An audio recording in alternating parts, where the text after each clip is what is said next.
آج لوگ ہاتھ اٹھا کے دعا مانگتے ہیں، ان کو پتہ ہی نہیں کہ مانگنا کیا ہے. ہم دو چار چیزیں مانگنے کے بعد دعا کے الفاظ ختم ہو جاتے ہیں. تو ایک دعا مانگا کرو لازمی، اللہم انی اعوذ بک من خزی الدنیا والآخرہ. اے اللہ میں تیری پناہ مانگتا ہوں دنیا کی ذلت سے بھی اور آخرت کی ذلت سے بھی. دو تین دعائیں میں آج آپ کو بتا دیتا ہوں. ایک دعا ہے اللہم اجعل وساوس قلبی خشیتک وذکرک واجعل ہمتی وہوایا فیما تحب وترضا. خوب سمجھ لو، جتنا دعائیں مانگنے سے انسان کو فائدہ ہوتا ہے نا، دل بنتا ہے، اتنا کسی چیز سے نہیں بنتا.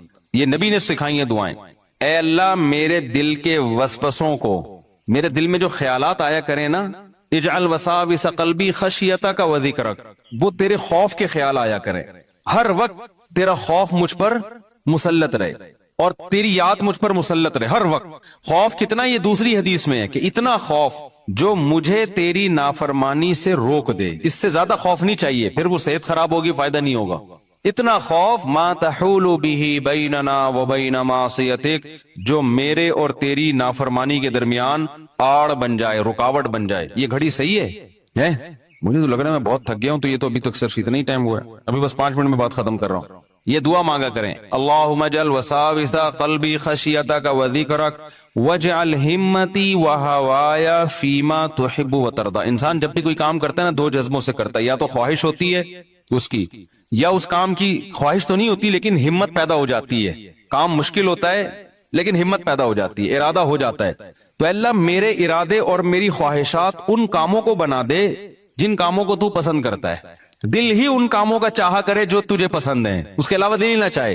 ابے کیا ہو گیا، کتنے لوگ رمضان کے انتظار میں ہوتے ہیں نا، رمضان آنے والا ہے آنے والا ہے آنے والا ہے، خوشی ہوتی ہے نا. تو حالانکہ انہوں نے رمضان میں روزہ رکھنا ہے، تراویح پڑھنی ہے، لیکن ایک خوشی ہوتی ہے. تو اس کا مطلب اللہ نے ان کی خواہش وہ بناتی ہے جو اللہ کی خواہش ہے. کتنے لوگ ہیں جن کے دل چاہتا ہے شادی ہو جائے، اب کیا کروں، مثال اچھی سمجھ میں آ رہی، شادی ہو جائے ہو جائے ہو جائے، اللہ کرے ہو جائے. تو یہ خواہش ہے، اور یہ خواہش وہ ہے جو اللہ بھی چاہتا ہے کہ نکاح کرو. کیا خیال ہے؟ اور کتنے لوگ ہیں جو کہہ رہے ہیں اللہ کرے طلاق ہو جائے، جان چھوٹے، مرے ہیں، وہ زبردستی دلوا دے. اب یہ وہ خواہش ہے جو اللہ کی خواہش بولو نہیں ہے. خواہشات یہ بھی ہوتی ہیں لوگوں کی. کتنے لوگ ہوتے ہیں یار بیوی سے محبت پیدا ہو جائے، محبت پیدا ہو جائے، کاش اس کو بھی مجھ سے ہو جائے، مجھے تو بہت ہے. کل ایک بندہ آیا بیچارہ کہہ رہا مجھے بہت ہے، اس کو بالکل بھی نہیں ہے. میں نے کہا انجوائے کرو. کیا کر سکتا تھا، میں نے پولیس میں تو ہوں نہیں میں. تو یہاں تو پولیس والا بھی بیچارہ پریشان ہوتا ہے. تو اب یہ محبت ایسی چیز ہے جو اللہ بھی چاہتے ہیں کہ میاں بیوی میں بولو ہو. بہت ساری چیزیں ایسی ہیں جو ہم چاہیں اور تو اللہ بھی چاہ رہا ہے. افطاری میں دل چاہتا ہے جلدی سے اذان کی آواز آئے اور ہم کھانا شروع کریں، دل چاہتا ہے نا. تو اللہ بھی چاہتے ہیں کہ جیسے ہی اذان ہو تم کیا کرو، کھانا شروع کرو. تو بہت ساری ہماری خواہشات ایسی ہیں جو اللہ کی بھی خواہشات ہیں. تو اگر وہ ہماری ساری خواہشات ایسی ہو جائیں جو کس کی ہیں، اللہ کی، تو دنیا بھی جنت اور آخرت بھی جنت. اور یہ ہو جاتا ہے بعض دفعہ جب انسان دین پہ 100% چلتا ہے نا، تو اللہ کی طرف سے اس کو یہ انعام ملتا ہے کہ جو اللہ کی خواہشات ہیں وہ اس کی اپنی خواہشات بن جاتی ہیں. اور ایسے نفس کو شریعت کی اصطلاح میں، قرآن کی اصطلاح میں نفس مطمئنہ کہا جاتا ہے. قرآن میں ہے نا، یا ایتھا النفس المطمئنہ، اے وہ نفس جو اللہ کی عبادت اور اطاعت پر مطمئن ہے. دل بھی مطمئن ہے اس کا آپس. صحیح ہے بھائی. ہمارے بہت سارے اکابر ایسے گزرے ہیں. میں نے حضرت مولانا الیاس رحمۃ اللہ جو تبلیغ جماعت کے بزرگ ہیں ان کی تحریر پڑھی تھی. تبلیغ جماعت نہیں جنہوں نے بنائی، انہوں نے کہا یہ اللہ کے ہم پہ بہت بڑا احسان ہے کہ اللہ نے اپنی چاہتوں کو ہماری چاہت بنا دیا ہے. یہ ان کا معیار تھا، ان کا تقویٰ تھا کہ ہمیں دل ہی نہیں کرتا اس کام کا جس سے اللہ ناراض ہو جائے. کہا یہ اللہ کا بہت، ان پر اللہ کا احسان تھا نا. تو کہا یہ اللہ کا ہم پہ بہت بڑا احسان ہے. وہ اتنا رات کو اٹھ کے کڑتے تھے نا کہ یہ دین دنیا سے ختم کیوں ہو رہا ہے. نیندیں اڑ جاتی تھی ان کی، ایسے چہل قدمی کر رہے ہوتے تھے کہ کیسے اس دین کو دنیا میں غالب کیا جائے. تو اب ان کی چاہت تھی نا کہ دین کو دنیا میں پھیلا دیا جائے. تو اللہ کی بھی یہی چاہت ہے. کیا خیال ہے؟ تو اللہ کی چاہت ان کی چاہت بن گئی کہ نہیں بن گئی؟ یہ بہت بڑا مقام ہے. اس کی دعا مانگا کرو اللہ تعالیٰ سے کہ اللہ مجھے بد نظری سے نفرت ہو مجھے. جب ایک حد تک انسان دین پہ چلتا ہے تو اس کو ان چیزوں سے نفرت آہستہ آہستہ ہونا شروع ہو جاتی. یہ مقام بہت کم لوگوں کو ملتا ہے. زیادہ تر کو تو یہی ہے کہ دل تو بہت چاہ رہا ہے دیکھنے کا لیکن نہیں دیکھ رہے. تو یہ بھی بڑی بات ہے یار, نہیں دیکھ رہے, ثواب مل رہا ہے آپ کو, دل چاہ رہا ہے لیکن نہیں دیکھ رہے. لیکن ایک مقام ایسا آتا ہے کہ برائی کا دل ہی نہیں چاہتا. ہمارے حضرت فرمایا کرتے تھے اپنے بارے میں کہ کسی نامحرم پہ میری نظر پڑتی ہے تو مجھے نظر جھکانی نہیں پڑتی, ارادہ کر کے آٹومیٹیکلی جھکتی ہے, آٹومیٹیکلی. حضرت فرمایا کرتے تھے اللہ نے نا ہر غیرت مند کی آنکھوں میں کچھ اسپرنگ لگائے ہوئے ہیں, کچھ کہ جیسے ہی غیر محرم کی طرف آنکھ اٹھتی ہے تو وہ آٹومیٹیکلی جھکتی ہے. لیکن فرمایا کہ جو غیرت لیس لوگ ہیں نا وہ آنکھیں پھاڑ پھاڑ کے دیکھ کے نا وہ اسپرنگ خراب کر دیتے ہیں اپنے. سمجھ رہے ہو, وہ دیکھ دیکھ کے کیا کرتے ہیں, اسپرنگ ہی خراب ہو جاتے ہیں, فطرت سے ہی اڑ جاتے ہیں. لیکن بہرحال نیچر تو یہی ہے کہ مرد جب عورت کو دیکھے گا تو دیکھنے کا دل کرے گا, جھکائے گا تو ثواب ملے گا اس کو. لیکن ایک مقام تقوی کا ایسا آتا ہے اللہ کی فرما برداری کر کر کے کہ نافرمانی سے نفرت ہونا شروع ہو جاتی ہے. تو یہ مقام اللہ سے مانگا کرو. وجعل ہمتی وہوایا فیما تحب وترضا, رشتہ جوڑنے کا دل کرے, رشتہ داری توڑنے کا دل نہ کرے, نماز پڑھنے کا دل کرے, چھوڑنے کا دل نہ کرے. تو یہ عادت ہو جائے, نور لنا نور. اچھا دیکھو اس پہ ایک اشکال ہوتا ہے کہ حدیث میں آتا ہے جو قرآن اٹک اٹک کے پڑھتا ہے اس کو دگنا ثواب ملتا ہے. تو جب ہماری چاہتیں ہی بن جائیں گی برائی سے بچنا تو پھر برائی چھوڑنے کا ثواب کیسے ملے گا ہمیں؟ بھئی ثواب تو اس لیے ملتا ہے نا کہ ہم اپنی خواہشات کے خلاف چلتے ہیں. تو دیکھو ثواب بالکل ایک الگ چیز ہے اور درجات کی بلندی ایک الگ چیز. جو قرآن اٹک اٹک کے پڑھتا ہے, پڑھنا آتا نہیں ہے پھر بھی پڑھتا ہے, مشکل ہوتی ہے, ثواب ڈبل ملتا ہے. لیکن مقام اللہ کی نظر میں اسی کا زیادہ ہے جو قرآن کو پڑھنا جانتا ہے, اگرچہ اس کو ثواب کم مل رہا ہے کیونکہ اس کو وہ مشکل نہیں ہو رہی. تو مشکل کا جو اضافی ثواب ملتا ہے وہ نہیں مل رہا اس کو, لیکن مقام کس کا زیادہ ہے. اس کی دنیا میں مثال ایسی ہے, بعض دفعہ ایک آدمی بزنس کر کے کروڑ روپے کما رہا ہوتا ہے لیکن گورنمنٹ کی نظر میں اس کی ویلیو نہیں ہوتی, ویلیو 22ویں گریڈ کے آفیسر کی ہوتی ہے. آئی بات سمجھ میں؟ جب کوئی عہدہ دیا جائے ہوتا ہے یا کوئی پالیسی بنائی جاتی ہے یا پروٹوکول دیا جاتا ہے تو 22ویں 21ویں گریڈ کے آفیسر کو تو دیا جائے گا, اس تاجر کو نہیں دیا جائے گا. سمجھتا ہے کہ نہیں سمجھتا؟ تو مرتبہ اللہ کے ہاں مرتبے کی ویلیو نیکیوں سے زیادہ ہے. مرتبہ کس کا زیادہ ہوگا قیامت کے دن؟ تو اسی طرح خوب سمجھ لو. تو یہ اللہ سے یہ دعا مانگا کرو کہ اللہ ہماری خواہشات کس کو بنا دے, جو تیری خواہش ہے وہ ہماری خواہش بن جائے. اس میں پھر 4 شادیاں خود بخود آ جائیں گی. آگے چلتے ہیں ہم. دوسرا نبی صلی اللہ علیہ وسلم نے بڑی پیاری دعا سکھائی ہے, وہ بھی یاد کر لو. بس ایک دعا بتا کے نا 2 دعائیں بتا کے میں بیان ختم کرتا ہوں. اللہم اجعل حبک احب الاشیاء الی. اس دعا کو مانگنے میں بڑا مزہ آتا ہے. اے اللہ اپنی محبت کو میری نظر میں تمام محبتوں سے زیادہ محبوب بنا دے. مجھے سب سے زیادہ فکر مل جائے, باقی ساری محبتیں ختم نہیں کرنی ہے, کم اپنی محبت سے کم رکھنا نہیں. یہی بات یہ بھی نہیں کہا کہ تمام محبتیں اپنی محبت سے کم کر دے, یہ الفاظ بھی نہیں ہے. بھائی بعض محبتیں ایسی ہوتی ہیں ہم نہیں چاہتے کہ کم ہو, باپ سے محبت, ماں سے محبت, بعض دوست ایسے ہوتے ہیں ہم نہیں چاہتے ان سے دوستی کم ہو, بیوی سے محبت, بچوں سے محبت, تو کم تو نہیں کرنی چاہیے نا. یہ نہیں کہا کہ اجعل حبک احب الاشیاء, جس سے جتنی بھی محبت ہوتی رہے تیری والی اس سے بھی زیادہ ہو جائے. اب کیا ہو گیا؟ دیکھو یہ 2 آدمی ہیں, فرض کرو مجھے ان دونوں سے بڑی محبت ہے. اب ایک اسٹائل میں یہ ہے کہ میں یہ مجھ سے پوچھتا ہوں استاد جی آپ کو مجھ سے کتنی محبت ہے, تو اس سے کم ہے, کوئی تکلیف ہوگی نہیں یار, کم کا لفظ استعمال ہو رہا ہے, تو میں کیا کہوں گا آپ سے بہت زیادہ, اس سے تو آپ سے بھی زیادہ. اس میں تھوڑا اس کو تکلیف, پتہ نہیں ان کی محبت کا لیول کیا ہے, لیکن ایک مثال دے رہا ہوں میں, تکلیف کم ہوگی. میں نے ایک دفعہ حضرت کو ایک دعا, اپنے شیخ کو ایک پرچہ لکھ کے دیا کہ میں یہ دعا مانگتا ہوں یا میرے لیے دعا مانگا کریں کہ اللہ جتنے بھی لوگ ہیں نا دین کی خدمت مجھ سے زیادہ کوئی نہ کرے.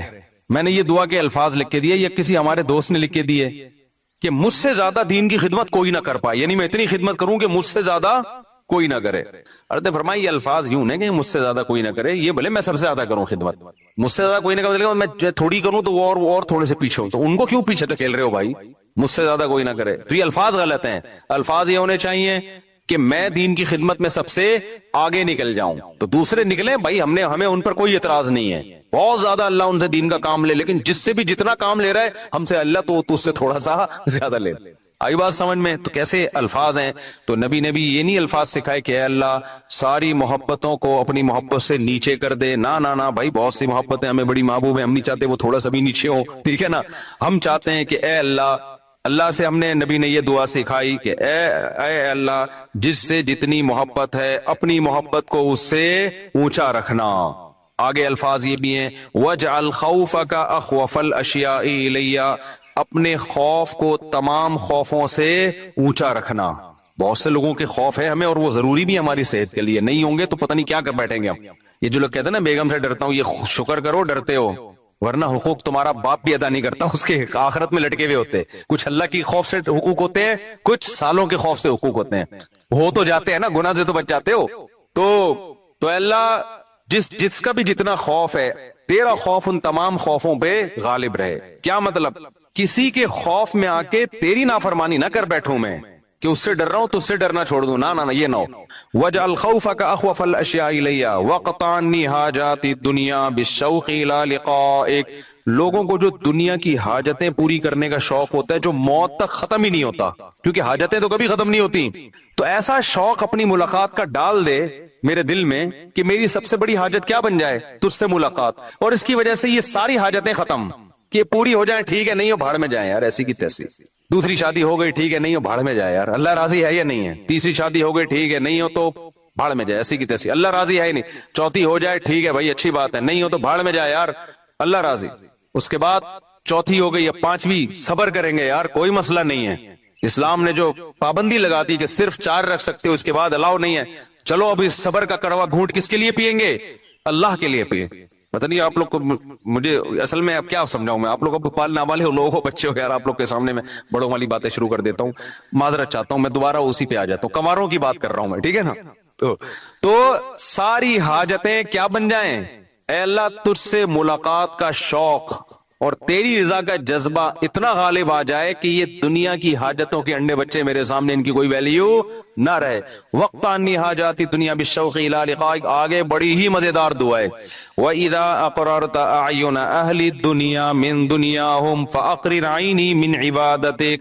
اے اللہ دنیا داروں کی آنکھیں دنیا سے ٹھنڈی ہوتی ہیں. آج میں نے فلاں گاڑی خریدی، آج میں نے یہ والے کھانا کھایا، آج میں نے یہ کیا، آج میری تنخواہ ڈبل ہو گئی. ٹھیک ہے بھائی ہوتی ہیں، یہ نیچرل ہے، لیکن میری آنکھیں جب دنیا داروں کی آنکھیں دنیا سے ٹھنڈی ہو رہی ہوں تو میری لذت تو عبادت میں پیدا کر دے. یہ نہیں کہا جا رہا کہ مجھے یہ دنیا نہ دے. آنکھیں ٹھنڈی ہونا کسے کہتے ہیں؟ بہترین لذت، بہترین لذت. یہ تو نیچرل ہے نا، آپ کے پاس اچھی گاڑی آ گئی، اچھا گھر آ گیا، انسان کو خوشی ہوتی ہے. اس خوشی کو آگ لگانے کا حکم نہیں دیا جا رہا اس دعا میں. ہو خوشی، آنکھیں ٹھنڈی ہونا بہت بڑی خوشیوں کو کہتے ہیں. بہت بڑی خوشی کس میں ہو؟ جب تیرے ساتھ میں رات کو مصلی پہ کھڑا ہو کر نماز پڑھوں، سجدہ کروں، دعائیں مانگوں، اس میں وہ لذت ملے جو دنیا داروں کو بنگلوں میں اور جائیدادوں میں مل رہی ہوتی ہیں لذتیں. اور یہ ہمارے بڑے بڑے علماء سے یہ ثابت ہے.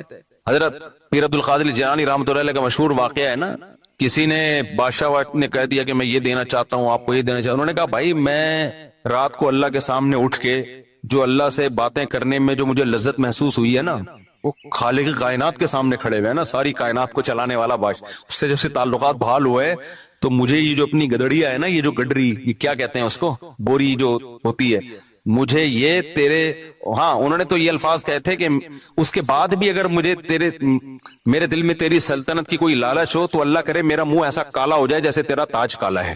یعنی اس کو میں 2 ٹکے کا نہیں سمجھتا. سمجھتے ہو کہ نہیں سمجھتے ہو؟ تو یہ نہیں کہا جا رہا کہ یہ چیزیں 2 ٹکے کی ہیں، یہ مقابلے میں کہ اللہ کی محبت اور اللہ کے سامنے کھڑے ہونے کی لذت اس کے مقابلے میں 2 ٹکے کی ہیں. بہرحال کیونکہ ٹکے کے لوگ نا مجھ پہ اعتراض شروع کر دیتے ہیں، ادھر بیان تو اللہ کی محبت پہ کر رہے اور ادھر نہاریاں پھوڑی جا رہی ہیں. تو ٹکے کے لوگوں کو میں بتانا چاہ رہا ہوں کہ یہ جو 2 ٹکے کی مثال دی گئی ہے یہ اللہ کی محبت کے مقابلے میں دی گئی ہے. اللہ کی محبت کے مقابلے میں میرے بھائی نلی نہاری اور جاوید نہاری کیا ہے؟ واقعی 2 ٹکے کی نہیں ہے. تو ٹکے کے لوگوں کمنٹس کر رہے ہوتے ہیں، ان کو سمجھانا پڑتا ہے. اچھا آگے چلتے ہیں کہ وقت انی حاجات دنیا بالشوق الی لقائک واذا اقررت اعین اہل الدنیا من دنیاہم فاخرج عینی من عبادتک. اور ایک آخری دعا، بس اردو میں یاد کر لو اس کو، بے شک عربی میں نہیں. اللہم اقسم لنا من خشیتک ما تحول به بیننا وبین معصیتک. اے اللہ اپنا اتنا خوف دے دے کہ جو میرے اور تیری نافرمانی کے درمیان دیوار بن جائے. دل چاہے بھی گناہ کی طرف جانے کا، تیرا خوف مجھے اس گناہ سے روک لے. اس سے زیادہ نہیں، کیونکہ فائدہ نہیں اس سے زیادہ خوف کا.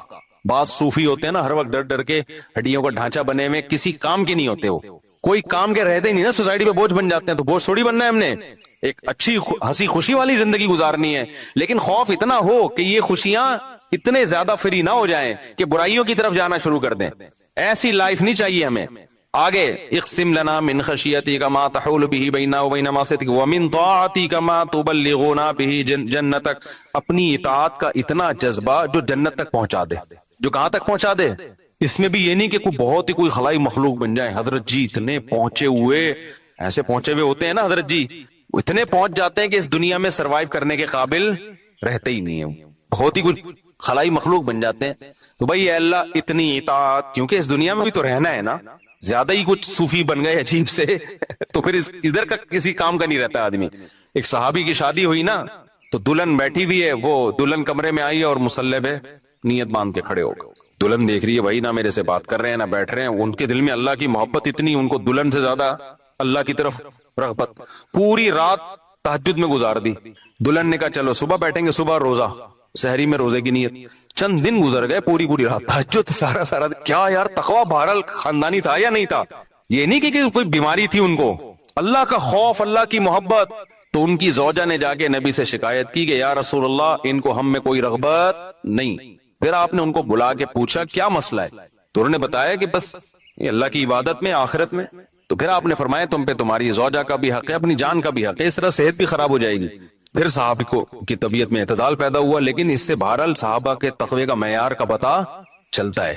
یہ پتہ چلتا ہے کہ کس قدر.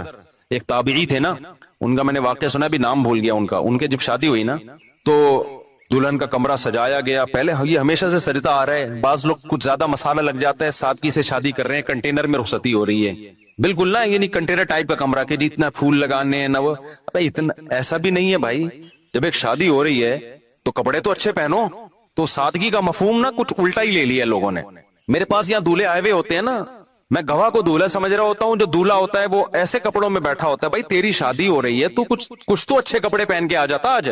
تو یہ بھی سادگی نہیں, حماقت ہے, یہ بیوقوفی ہے کہ سو کے اٹھے اور اپنی شادی میں چلے گئے.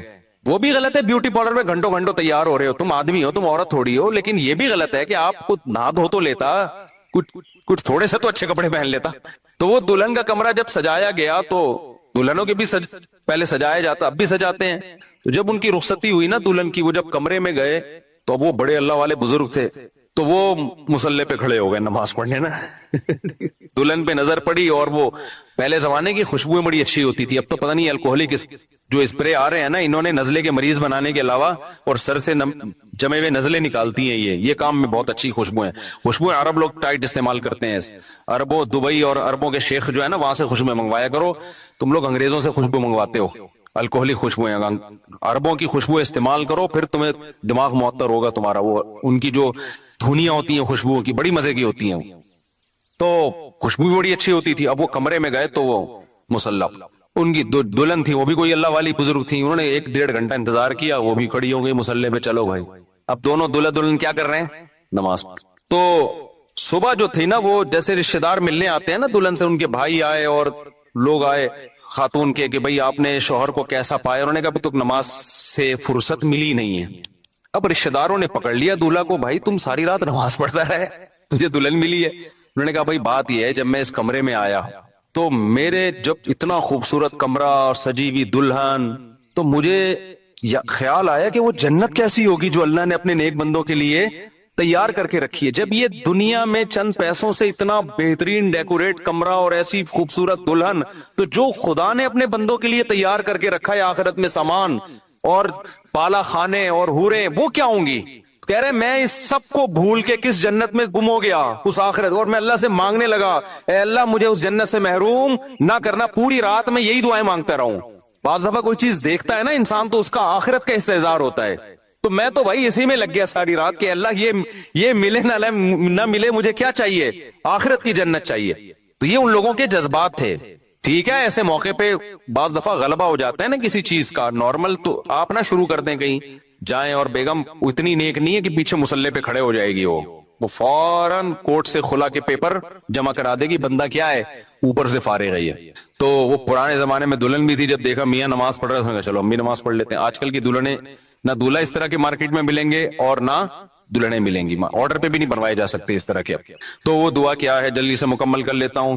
اللہم اقسم لنا من خشیتک ما تحول به بیننا وبین معصیتک ومن طاعتک ما تبلغنا به جنتک ومن الیقین ما تهون به علینا مصائب الدنیا۔ اے اللہ تقدیر پر ایسا یقین نصیب کر دے اور اپنے وعدوں پر کہ دنیا کی مصیبتیں ہلکی لگنے لگیں۔ جب کوئی مصیبت آئے تو فوراً دماغ میں یہ جائے کہ یہ مصیبت میرے مقدر میں تھی اور اس کا تو مجھے اجر دے گا، یہ یقین اس مصیبت کو مصیبت نہ رہنے دے، ٹینشن ہی ختم ہو جائے۔ اس میں یہ بتا دیا کہ ٹینشن صرف اسی نیت سے، اسی جذبے سے ختم ہوتی ہے، ٹینشن کی گولیوں سے ختم نہیں ہوتی، وہ وقتی طور پہ فائدہ دیتی ہیں۔ جب تک یہ جذبہ نہیں ہوگا بھائی، جو مصیبت پہنچنی تھی وہ پہنچنی تھی، اور دینے والا کون ہے؟ اللہ، وہ اس کا نعم البدل دے گا مجھے۔ اے اللہ ایسا یقین دے دے جس سے یہ مصیبتیں میرے لیے ہلکی ہو جائیں۔ وَمِنَ الْيَقِينِ مَا تُهَوِّنُ بِهِ عَلَيْنَا مَصَائِبَ الدُّنْيَا وَمَتِّعْنَا بِأَسْمَاعِنَا وَأَبْصَارِنَا وَجَمِيعَ قُوَّاتِنَا أَبَدًا مَا أَبْقَيْتَنَا۔ اب سوال پیدا ہوتا ہے بھائی یہ تو ساری چیزیں آخرت کے لیے مانگ رہا ہے، کچھ دنیا کے لیے بھی مانگ لے۔ تو اے اللہ دنیا کے لیے یہ مانگتا ہوں کہ جو تو نے مجھے صلاحیتیں دی، آنکھ، ناک، کان، دیکھنے کی صلاحیت، چکھنے کی صلاحیت، سننے کی صلاحیت، یہ تمام کی تمام صلاحیتیں موت تک برقرار رکھنا، معذوری نہ ہو مجھے، آنکھ سے دیکھتا رہوں، کانوں سے سنتا رہوں، دانتوں سے چباتا رہوں، اور ان نعمتوں کو میرے لیے آخرت میں بھی ذخیرہ بنا دے۔ سمجھ میں آ رہی بات؟ وہ چیز دیکھوں جس کے دیکھنے سے ثواب ملے، وہ چیز سنوں جس کے سننے سے ثواب ملے، وہ کھاؤں جس کے کھانے سے ثواب ملے۔ نتیجہ کیا نکلے گا؟ دنیا میں بھی مزے اور وہ مزے آخرت میں بھی ترقی کا ذریعہ بن جائیں گے۔ وَاجْعَلْهُ الْوَارِثَ مِنَّا وَاجْعَلْ ثَأْرَنَا عَلَى مَنْ ظَلَمَنَا وَانْصُرْنَا عَلَى مَنْ عَادَانَا۔ اور جو بھی ہمارے اوپر ظلم اور زیادتی کرے، ہمارے حکمرانوں میں سے، ہمارے بڑوں میں سے، دفتروں میں ہوتا ہے کوئی زیادتی کر رہا ہوتا ہے، تو اے اللہ اس کے خلاف تو ہماری مدد کر، تو خود اس سے انتقام لے، کیونکہ سب کچھ صحیح چل رہا ہوتا ہے، کوئی دوسرا آپ کے معاملات خراب کرنا شروع کر دیتا ہے۔ وَاجْعَلْ ثَأْرَنَا عَلَى مَنْ ظَلَمَنَا وَانْصُرْنَا عَلَى مَنْ عَادَانَا وَلَا تَجْعَلْ مُصِيبَتَنَا فِي دِينِنَا وَلَا تَجْعَلِ الدُّنْيَا أَكْبَرَ هَمِّنَا۔ اور اے اللہ دنیا کو میری بہت بڑی فکر نہ بنا دے، سب سے بڑی فکر آخرت بنے، دنیا کی فکر اس سے چھوٹی رہے۔ تو یہ بہت زبردست دعا ہے۔ یہ دعائیں دیکھو، مناجات مقبولہ کے نام سے ایک کتاب آتی ہے، حضرت مولانا اشرف علی تھانوی رحمہ اللہ نے لکھی ہے۔ اس میں نا پورے ہفتے کی دعائیں ہیں، ایک ایک ہفتے، پورے ہفتے پہ ڈیوائیڈ ہوئی ہوئی ہیں کہ ہفتے کو یہ، اتوار کو یہ، پیر کو یہ، منگل کو یہ، بدھ کو یہ، جمعرات کو یہ، جمعے کو یہ۔ اس جمعے کے بعد بھی کچھ دعائیں وہ آپ کٹ کر دیں، وہ ان کی نہیں ہے، وہ لوگوں نے ایڈ کر دی ہیں اس میں۔ تو وہ 7 دنوں کی دعائیں جو انہوں نے لکھی ہے نا، وہ اس لیے لکھی ہیں کہ قرآن و سنت میں جہاں جہاں بھی دعائیں ملی انہوں نے ایک کتاب میں جمع کر دیا۔ اب وہ بہت ساری دعائیں بن گئی ہیں، تو ان دعاؤں کا پڑھنا ڈیلی بڑا مشکل کام ہے، تو اس کو 7 دنوں پہ ڈیوائیڈ کر دیا کہ ہفتے میں یہ مانگ لیں، اتوار میں یہ مانگ لیں، پیر میں، تو برابر حصوں میں۔ اس کا فائدہ یہ ہوگا کہ شروع میں آپ کو وہ دعائیں پڑھنا مشکل لگے گا، اس کے بعد جب 1 سال تک آپ پڑھتے رہیں گے نا، وہ آپ کو خود بخود رٹ جائیں گی، اور وہ ترجمے والی لیں تو دعاؤں کا ترجمہ بھی یاد ہوتا رہے گا۔ اس سے ہوگا یہ کہ آپ کے پاس مانگنے کے لیے نا الفاظ کا بہت بڑا ذخیرہ آپ کے پاس آ جائے گا۔ آج لوگ ہاتھ اٹھا کے دعا مانگتے ہیں، ان کو پتہ ہی نہیں کہ مانگنا کیا ہے۔ ہم 2-4 چیزیں مانگنے کے بعد دعا کے الفاظ ختم ہو جاتے ہیں۔ تو وہ مناجات، بلکہ واسے کے ذمہ لگائیں، واسے کہاں ہیں؟ یہ مناجات مقبولہ نا یہاں لا کے رکھو، اور بغیر پروفٹ کے ان کو بیچو، فری میں نہیں دینا کسی کو، جتنے کی آئی، جتنے کاسٹ ہو اسی کاسٹ پہ ان کو بیچ دو، کیونکہ فری میں جو چیز ملتی ہے اس کی قدر نہیں ہوتی۔ اور میں نے بتایا جمعے کی دعائیں جہاں ختم ہو رہی ہیں نا، اس کے بعد بھی بہت کچھ ہے، تو اس کو چھوڑ دیں۔ صرف آپ نے کیا کرنا ہے، ہفتہ اتوار، پیر، منگل، بدھ، جمعرات، جمعے تک کی دعائیں اس کو روزانہ، ہفتے پھر اتوار۔ کوئی شرعی یہ نہیں ہے کہ کوئی مجھ پہ فتویٰ دے دے کہ یہ پیر، یہ ثابت کرو کہ یہ دعا پیر کو مانگنی ہے، بھائی پیر والی آپ ہفتے کو مانگ لو۔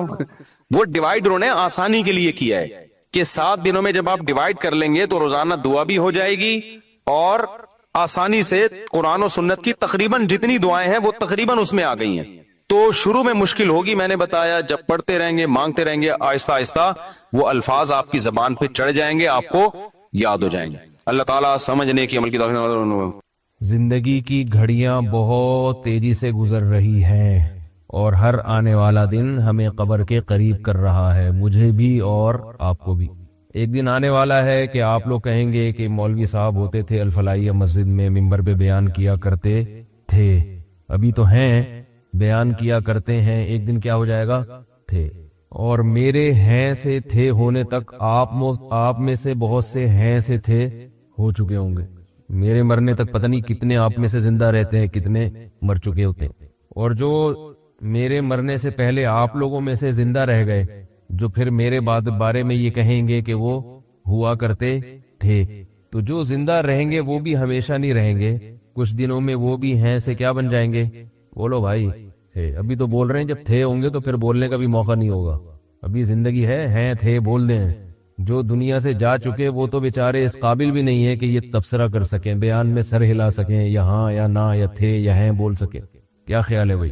یہ ایک ایسی حقیقت ہے موت جس کا کوئی انکار نہیں کر سکتا، اس میں اختلاف نہیں ہے، نہ دیوبندی بریلویوں کا کوئی اختلاف ہے، اس میں حیرت کی بات ہے، نہ اہل حدیث اور غیر مقلد اور مقلد کا کوئی اختلاف نہیں ہے۔ ایگزامینیشن ہال ہے جس میں لا کے ہم سب کو اللہ نے بٹھا دیا، پرچہ تھما دیا اور بتایا کہ کچھ سوالات ضروری ہیں، کچھ آپشنل ہیں، اور پرچہ ہر ایک کو مختلف دیا گیا ہے، ہر ایک کی استعداد کے لحاظ سے، صلاحیت کے لحاظ سے۔ علماء کے پاس جو پرچہ ہے وہ الگ ہے، عوام کے پاس جو پیپر ہے امتحان کا وہ الگ۔ اب جب ایگزامینیشن ہال میں آپ کو پرچہ تھما دیا جائے تو آپ اپنے حساب سے پرچہ لوگے یا دوسرے کے حساب، دوسرے والا پرچہ اپنے پاس لا کے رکھو گے؟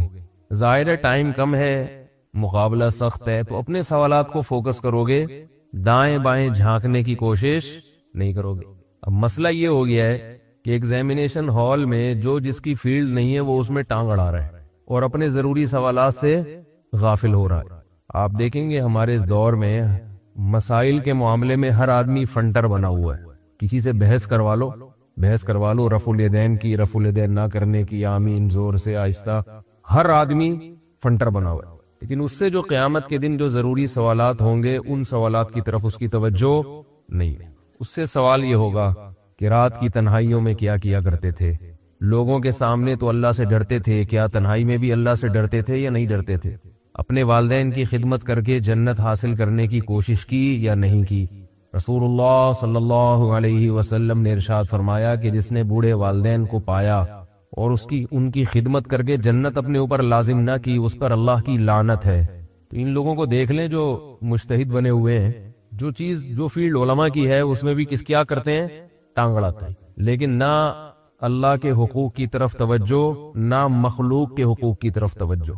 ایک صاحب حیات ممات کے مسئلے میں بہت بڑے فنٹر تھے، حیاتی مماتی، یہ حیات النبی ممات النبی، بہت فنٹر، بڑے ماہر۔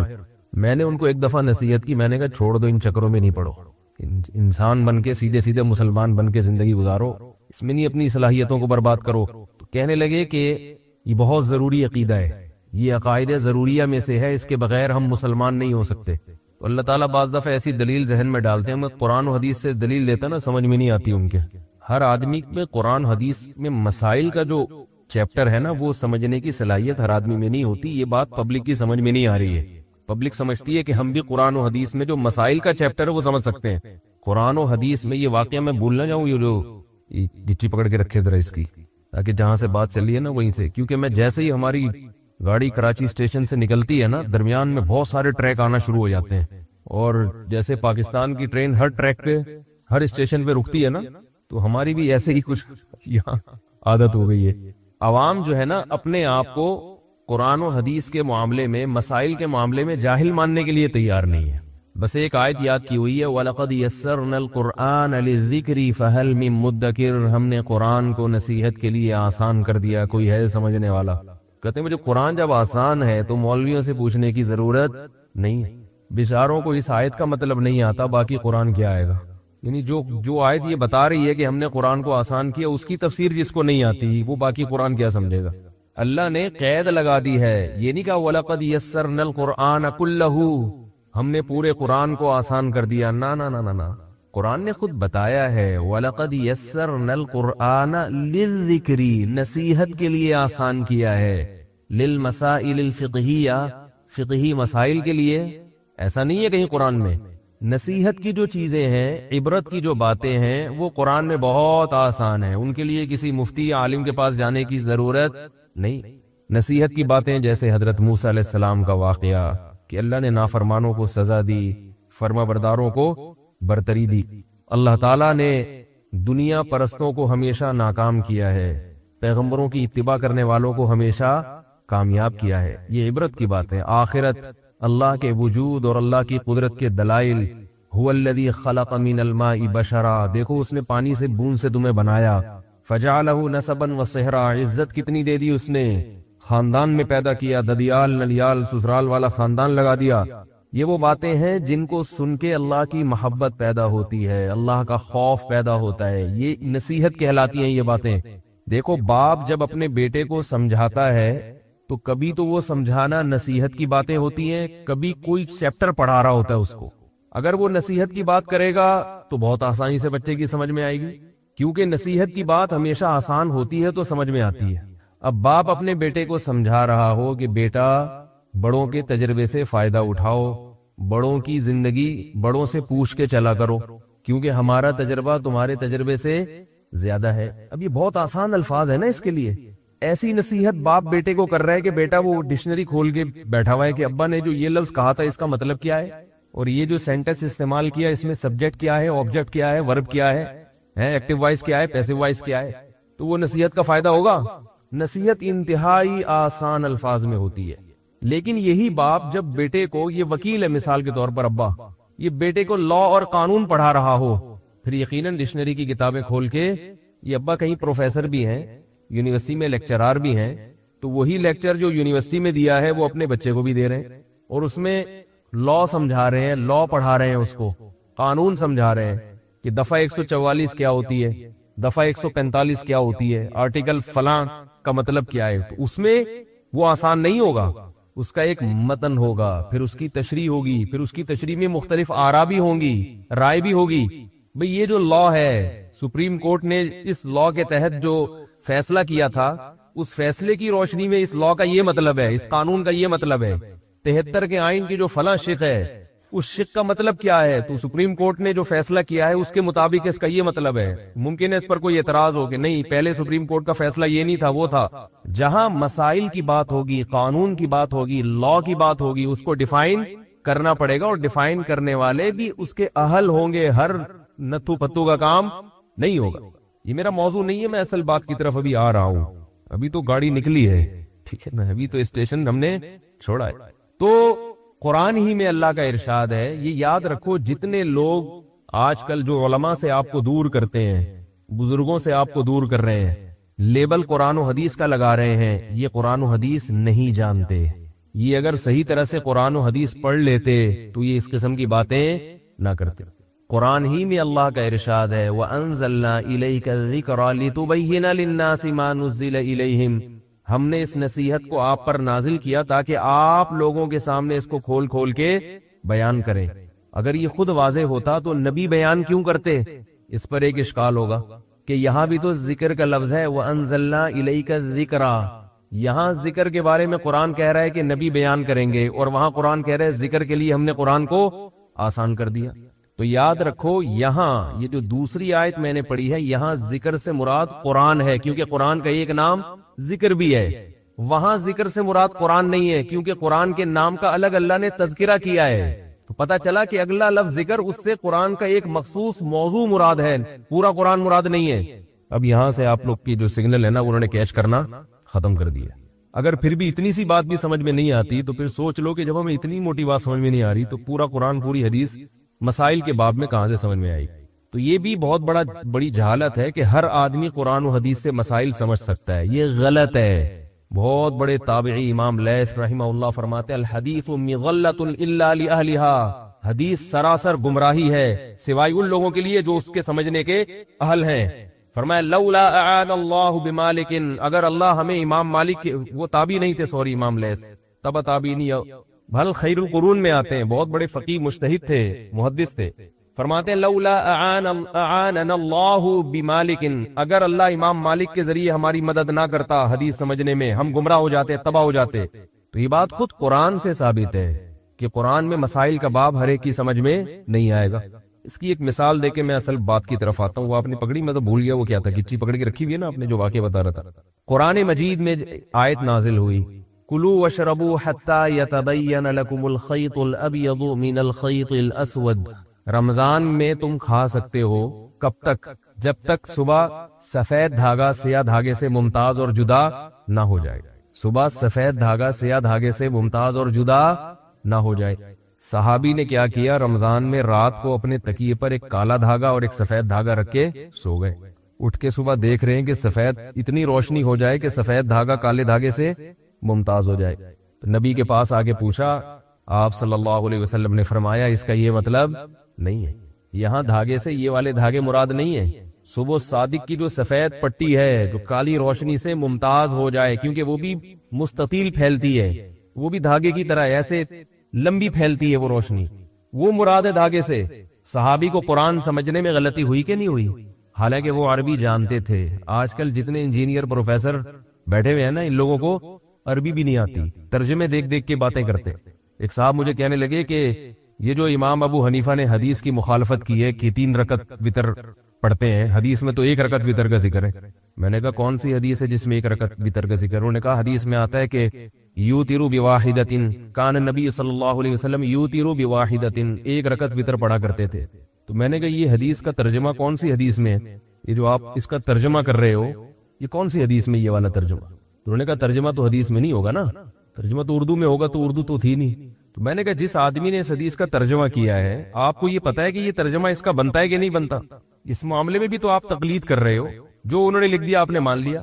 یو تیرو کا یہ مطلب لینا, ہمیشہ یہ مطلب لینا کہ 1 رکعت وتر پڑھتے تھے, یہ مطلب لغت میں جو یو تیرو کا اصل مطلب ہے او ترا یو تیرو ایتارن, جفت کو طاق بنا دینا.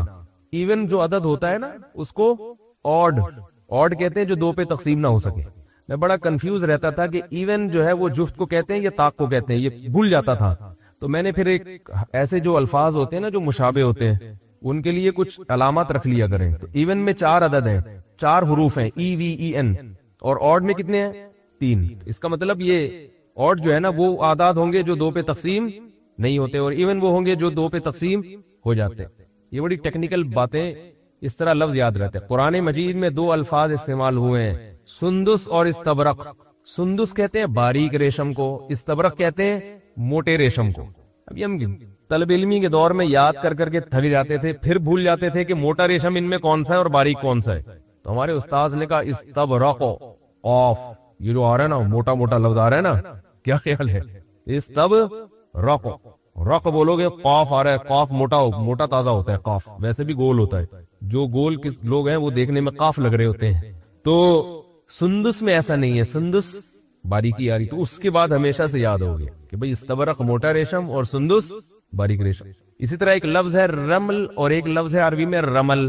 جب ہم عمرے پہ جاتے ہیں یا حج پہ جاتے ہیں تو پہلے 3 چکر میں سینہ اکڑا کے, مرد کے لیے سینہ اکڑا کے چلنا سنت ہے, اور کسی حدیث میں عورت کو سینہ اکڑا کے چلنے سے منع نہیں کیا گیا, مگر پوری امت کا اجماع ہے کہ عورت رمل نہیں کرے گی. اس سے پتہ چلتا ہے کہ ہر مسئلہ حدیث میں بیان نہیں ہوتا. کسی حدیث میں عورت کو مردوں کی طرح رکوع کرنے سے منع نہیں کیا گیا, اس کے باوجود چاروں ائمہ کا اتفاق ہے کہ عورت مردوں کی طرح رکوع نہیں کرے گی, سمٹ کے کرے گی, کیونکہ وہ عورت ہے, وہ اکڑ کے نماز نہیں پڑھے گی, وہ سردے میں اپنے سرین کو نہیں اٹھائے گی, وہ عورت کا عورت ہونا ظاہر کرے گی کہ میں عورت ہوں, مرد نہیں ہوں. تو جن چیزوں کا تعلق پردے سے اور حیا سے ہے اس میں عورت تمام باتوں میں مرد سے خود بخود جدا ہے. سمجھ میں آ رہی ہے بات؟ تبھی عورت زور سے لبیک نہیں کہے گی, حالانکہ کسی حدیث میں زور سے لبیک کہنے سے عورت کو منع نہیں کیا گیا. یہ جو لوگ کہتے ہیں نا کہ صلو کما رأیتمونی اصلی, نبی نے فرمایا جیسے میں نماز پڑھتا ہوں ایسے پڑھو, تو نبی نے یہ بھی تو فرمایا حج جیسے میں نے کیا ویسے کرو, خذوا عنی مناسککم, جیسے میں نے حج کیا ایسے کرو. تو نبی نے تو صفا مروہ میں دوڑ لگائی ہے, تو ہم یہ حدیث عورتوں کو کیوں نہیں سناتے کہ نبی نے دوڑ لگائی ہے اور نبی نے فرمایا؟ حدیث کا مفہوم تو یہی ہوا نا کہ جیسے میں نے حج کیا ویسے ہی کرو. تو نبی نے تو دوڑ لگا کے کیا, تم آہستہ کیوں کر رہی ہو, تم بھی دوڑو. ظاہر ہے یہی کہا جائے گا کہ جن چیزوں کا حیا سے تعلق ہے اسلام اس میں عورت کو عورت دیکھنا چاہتا ہے, اس میں عورت کا عورت پنا جھلکنا چاہیے. یہ بھی میرا موضوع نہیں ہے, اس پر کہنے کے لیے اور بہت کچھ ہے, کیونکہ میں پھر وہ لوگوں کے سوالات شروع ہو جاتے ہیں کہ بھئی یہ والی بھی تو ہے, یہ بھی تو ہے, یہ بھی تو ہے. تو ابھی اس کو فی الحال ہم یہ درمیان میں آ رہے ہیں، گولے گنڈے والے بھی آ رہے ہیں، گرمنڈے، وہ تو جب ٹرین چلتی ہے تو آپ کو پتا ہے اسٹیشن پہ پھر ہر آدمی ٹرین پہ تو چڑھتا ہے نا، تو اب تو وہ ٹرینوں میں آوازیں ہی نہیں آتی گرمنڈے. پہلے زمانے میں کھڑکیاں کھلی ہوتی تھی، ٹرین کی دھول مٹی آ رہی ہوتی تھی، اور اب تو ٹرینیں بھی بڑی لگژری سی ہو گئی ہیں، وہ مزہ ہی ٹرین کا ختم ہو گیا، بیٹھو آرام سے لاہور پہنچ گیا، مزہ ہی نہیں آیا. پہلے ہم چھکا چھک کرتے ہوئے جاتے تھے، لیٹرین میں پہنچنا ایک بہت بڑا مجاہدہ ہوتا تھا. واش روم کے باہر غریبوں کی ایک پوری لائن ہوتی تھی جو بغیر ٹکٹ سفر کر کے وہاں سو رہے ہوتے تھے. ان غریبوں کو پھلانگتے ہوئے جانا، ان سے ریکویسٹ کرنا، پھر وہاں جانا اور پانی بھی مل جانا، اتنی سکون ملتا تھا، لوگ ریلیکس ہو جاتے تھے کہ یار اللہ کی اتنی نعمتیں. کیونکہ ٹینشن کے بعد جو سکون ملتا ہے تو اس سکون میں جو لذت اور مزہ ہے وہ بغیر ٹینشن والے سکون میں نہیں ہے. تو خیر میں یس کر رہا تھا، کیا بات تھی وہ جو ابھی میں یہاں سے میں جو موضوع ذہن میں لے کے بیٹھو نا تو پھر وہ اسی پہ ڈائریکٹ کنٹینیو رہتا ہے آدمی. لیکن یہ بھی علمی باتیں ہیں، یہ الگ موضوع کے تحت پھر آتی. ہاں میں یس کر رہا تھا کہ دیکھو صحابی رسول نے آیت کا مطلب غلط سمجھا، اس پر قرآن مجید کی آیت نازل ہوئی، ایک لفظ نازل ہوا من الفجر، فرمایا کلوا واشربوا حتی یتبین لکم الخیط الابیض من الخیط الاسود. من الفجر کا لفظ نازل ہوا تاکہ دوبارہ کسی کو کنفیوژن نہ ہو.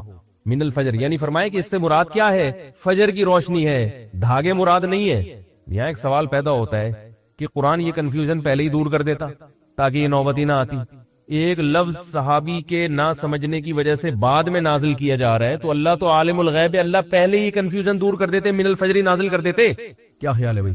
تو بھائی اللہ اگر پہلے کر دیتے نا نافذ نازل تو یہ فلسفہ پھر سمجھ میں ہمارے لیے آپ کو سمجھانا بہت مشکل ہوتا کہ اللہ کے بیان کے بغیر یا نبی کے بیان کے بغیر قرآن سمجھ میں نہیں آتا. یہ بات پھر سمجھ میں نہیں آتی.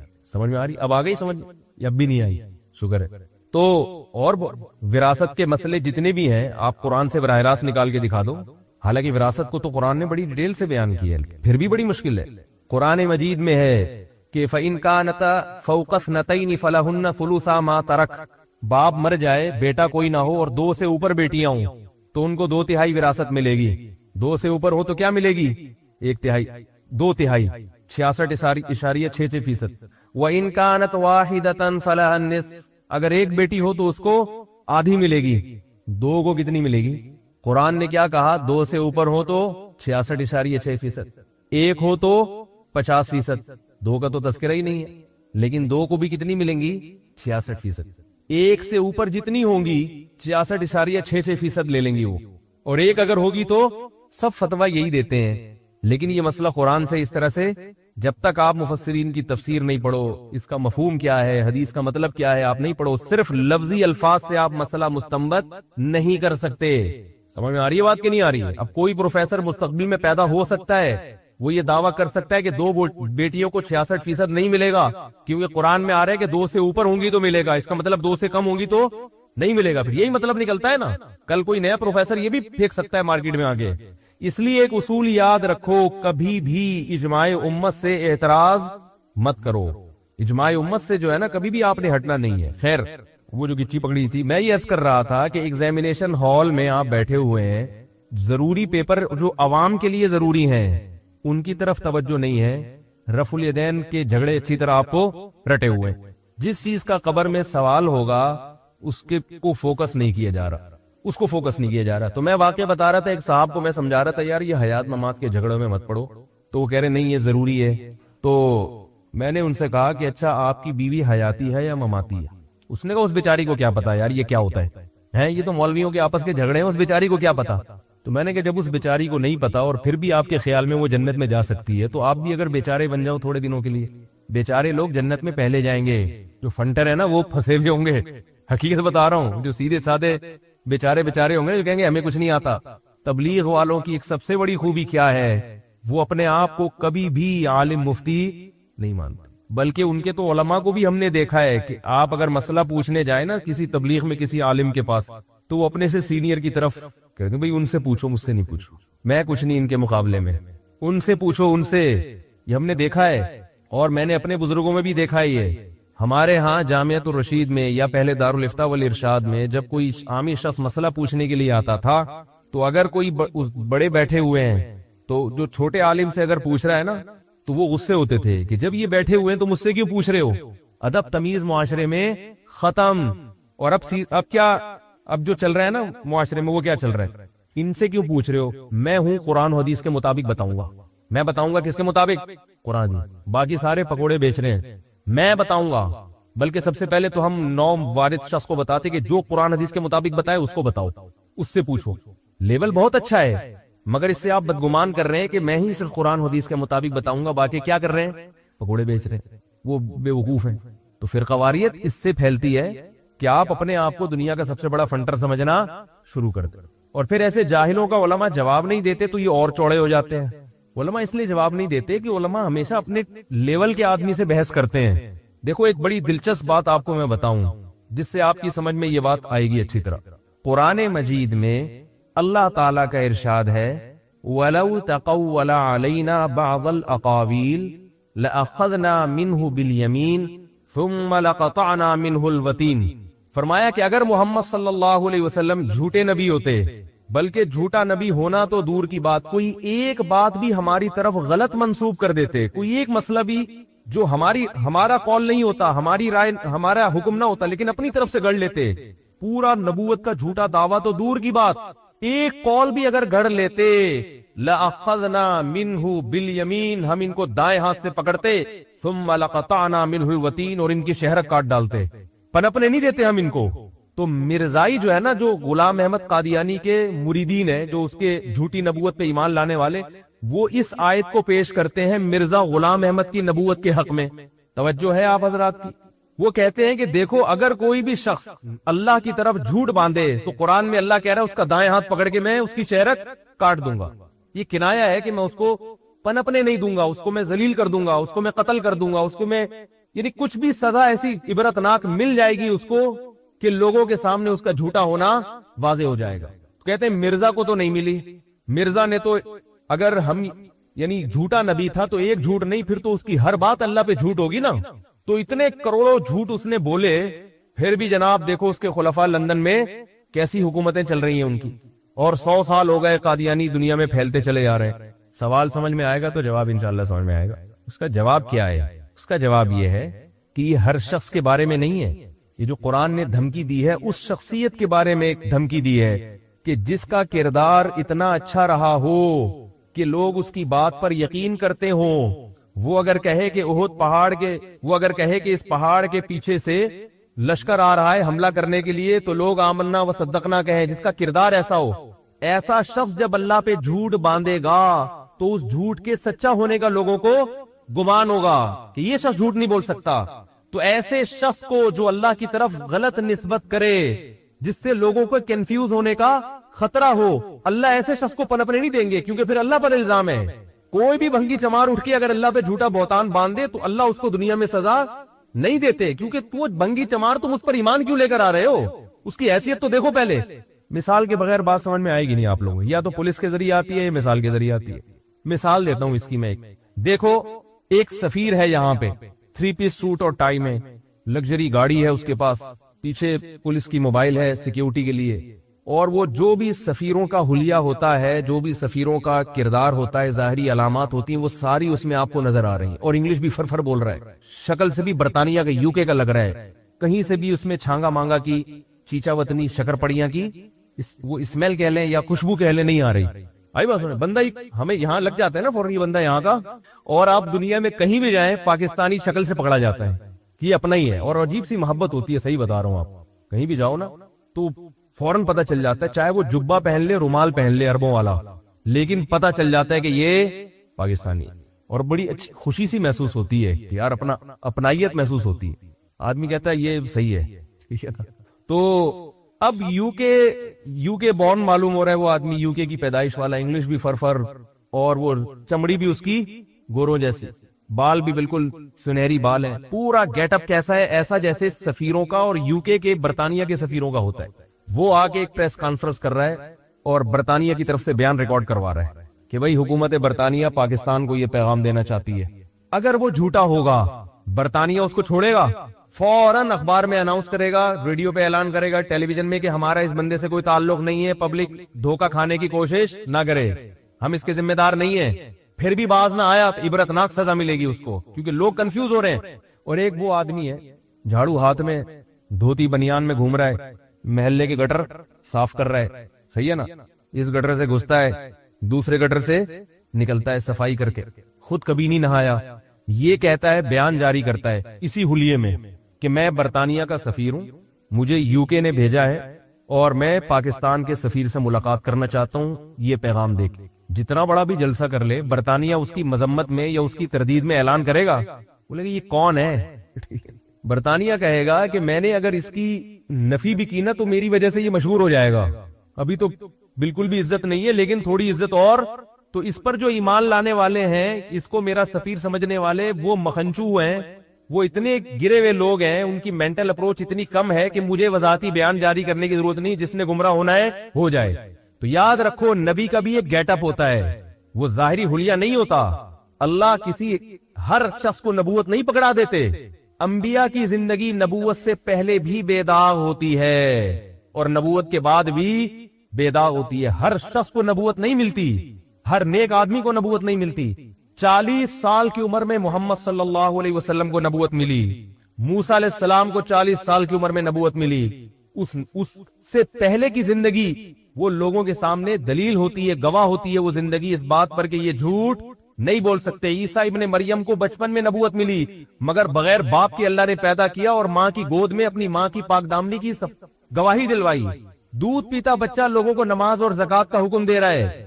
ایسی بے داغ سیرت, ایسا خوبصورت کردار, ایسے خوبصورت کردار کا آدمی اگر اللہ پہ ایک جھوٹ بھی باندھے, اللہ فرماتے ہم اس کو پنپنے نہیں دیں گے, کیونکہ اس کی دعوت پر اس کی دعوت سے لوگ کنفیوز ہو رہے ہیں. لوگ وہ سمجھیں گے کہ اللہ کا کلام ہے, حالانکہ وہ اللہ کا کلام نہیں ہوگا.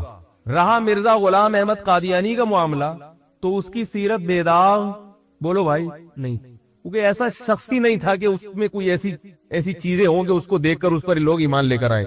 اس کی کیا دلیل ہے کہ اس کا کردار خراب تھا؟ سوال پیدا ہوتا ہے. بھائی بات یہ کہ مولوی صاحب آپ کو کہاں سے پتا چل گیا؟ آپ کیا مرزا کے دور میں پیدا ہوئے تھے؟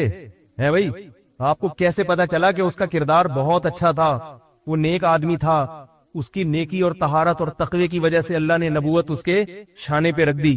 اس کے کردار کے غلط ہونے, اس کے 2 نمبر آدمی ہونے, کرپٹ ہونے, بد کردار ہونے کی سب سے بڑی دلیل یہ ہے کہ آپ مرزائیوں سے مرزا غلام احمد قادیانی کے کیریکٹر اور کردار پہ اگر بحث کرنا چاہو, مرزائی زہر کا پیالہ پی لے گا, مگر مرزا کی نبوت پہ بحث کرے گا, اس کے کردار پہ بحث بولو نا بھائی. یہ مشاہدہ ہے, یہ کتابوں کی پڑھی ہوئی, یہ میرا ذاتی مشاہدہ ہے. اور خاص طور پہ جو ختم نبوت میں جو لوگ لگے ہوئے ہیں علماء, ان سے آپ پوچھیں, وہ بھی آپ کو یہی کہیں گے. مرزائی اس پر مناظرے کے لیے تو آمادہ ہوں گے کہ وہ نبی تھا یا نہیں تھا, اس پر آمادہ کبھی نہیں ہوں گے کہ وہ شریف انسان بھی تھا یا بولو نا یار. وہ ڈائریکٹ نبوت سے شروع کرتے ہیں, پہلے وہ نبوت کو منوائیں گے, پھر جب نبی مان لیا تو شریف تو پھر فرض کرنا ہی پڑے گا نا. کہ پھر نبی کے تو ہر الٹے کام کو بھی, جو جھوٹا نبی ہے وہ جب سچا مان لیا تو ہر الٹے کام کو آپ کو صحیح کرنا پڑے گا. تو نبوت سے پہلے کیا ہے؟ شرافت ہے.